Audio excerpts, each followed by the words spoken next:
moyoni mwangu.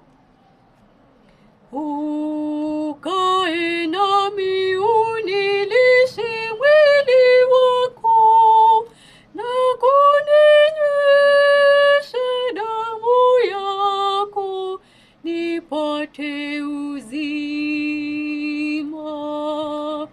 Wewe ndiwe dawa ya roho yangu, tena kitu